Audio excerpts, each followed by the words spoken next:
Les dirigeants du Barça sont convaincus que l'équipe gagnera des titres si elle continue à jouer comme elle l'a fait contre l'Atlético de Madrid, rapporte Cadena Ser.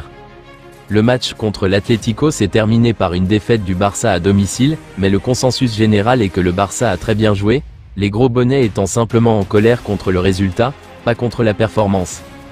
Le président du Barça, Joan Laporta, est entré dans le vestiaire après le match pour encourager les joueurs après la défaite de l'Atlético par des mots et des gestes. Barcelone chute à la 3e place de la Liga après la victoire du Real Madrid.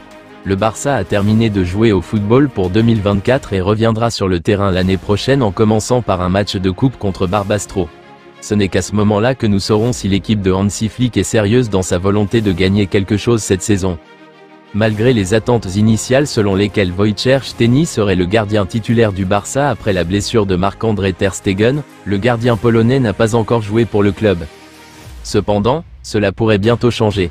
Selon Sport, Szczęsny devrait jouer lors du match de Copa del Rey de Barcelone contre Barbastro le 4 janvier. Le club serait satisfait de ses contributions jusqu'à présent, et ce match pourrait être la récompense de ses efforts. Iñaki Peña a surpris beaucoup de monde en conservant la première place en l'absence de ter Stegen, mais il a le soutien total de Hansi Flick.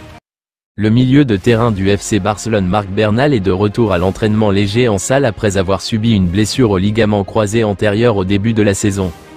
Voici Bernal tout sourire alors qu'il termine son entraînement. L'adolescent est absent depuis 4 mois en raison de sa blessure. Bernal doit encore se remettre de 8 mois avant de pouvoir jouer à nouveau.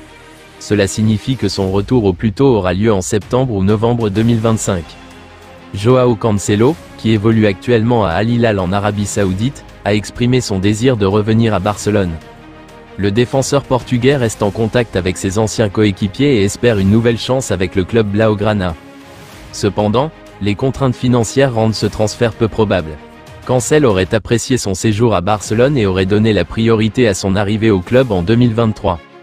Il a refusé d'autres offres pour jouer pour le Barça et a travaillé dur pour obtenir un prêt.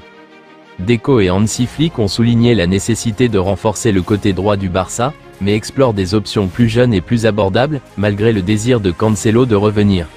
Le transfert du défenseur à Al Hilal s'est accompagné d'un montant de 20 millions d'euros et d'une augmentation de salaire significative. Pourtant, Cancelo serait prêt à faire des compromis pour un retour à Barcelone.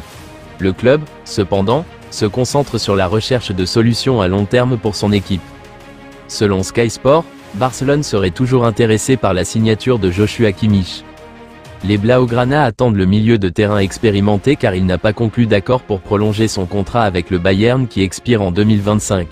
Le Bayern ne veut pas voir un joueur de premier plan comme Kimmich partir gratuitement dans 6 mois, c'est pourquoi ils lui ont donné un ultimatum pour prendre une décision finale sur la prolongation de son contrat ou voir leur offre retirée de la table. Hansi Flick aurait besoin d'un joueur de classe mondiale comme Kimmich qu'il connaît si bien depuis son passage au Bayern et en équipe nationale allemande. Si le Barça ne peut pas signer Kimmich, ils continueront à dépendre de Marc Casado et Marc Bernal, qui devraient se remettre d'une blessure en 2025, pour les aider. Barcelone serait sur le point d'entrer sur le marché des transferts pour un ailier gauche pendant la fenêtre de transfert estivale de 2025. Des joueurs comme Rafael Leao, Nico Williams, Khvicha Kvaratskhelia et Luis Diaz ont tous été évoqués, mais Leroy Sane est désormais également envisagé. Sane n'a pas encore accepté de nouveaux contrats avec le Bayern Munich, ce qui a suscité l'intérêt de plusieurs clubs, dont Barcelone. Barcelone aurait un avantage sur les clubs de Première Ligue en raison de la forte relation entre Sane et son manager, Hansi Flick.